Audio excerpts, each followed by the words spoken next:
7 perkara yang kita kena tahu sebelum beli kereta terpakai.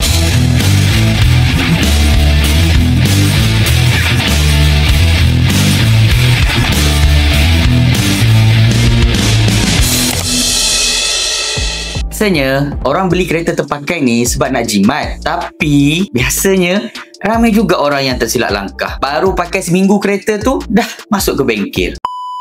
Okey, dalam video kali ni saya nak kongsi 7 perkara penting yang anda kena tahu sebelum beli mana-mana kereta terpakai, supaya tak kena nasib kereta cantik di luar tapi nazak di dalam. Okey, yang pertama, sila semak dulu sejarah kereta tu.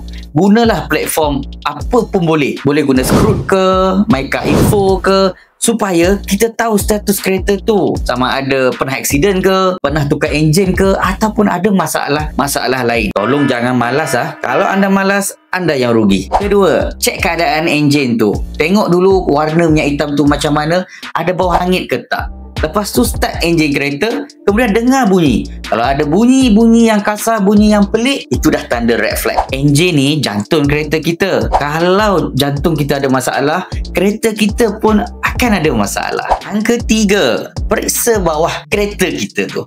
Ramai orang dia tak tengok keadaan bawah kereta, sedangkan itulah tempat yang paling penting, sebab di situlah ada banyak rahsia yang kita boleh jumpa.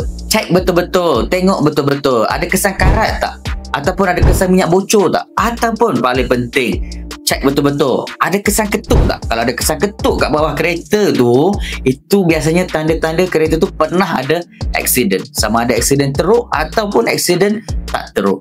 4, wajib test drive dulu kereta tu. Jangan beli, pergi tengok, wah kereta ni cantik, bayar. Tak boleh. Wajib test drive kereta sebelum kita beli. Masa ni kita akan boleh rasa sama ada dia punya gear tu tukar dengan lancar ke tak, kasar ke tak, ataupun masa kita bawa tu ada bunyi-bunyi yang pelik tak, ataupun bila kita bawa kereta tu ada rasa melayang ke tak. Kalau ada tanda-tanda macam ni, ini dah menunjukkan tanda-tanda red flag. Yang kelima, kita dah check okey, kita dah test drive pun okey.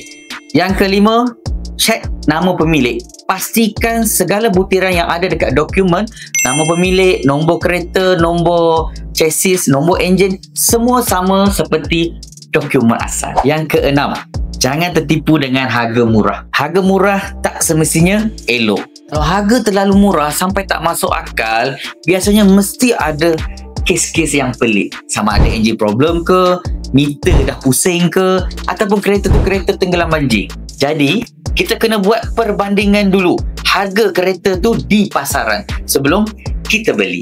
Ketujuh, wajib bawa mekanik ataupun kawan kita yang ada pengalaman dengan kereta. Mereka boleh bantu kita untuk kenal pasti mana part-part yang kita terlepas pandang.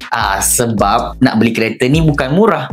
Plan nak beli kereta, pastikan ikut 7 langkah ini. Saya buat video macam mana nak kenal pasti kereta tu pernah aksiden ataupun pernah kena banjir. Boleh komen di bawah.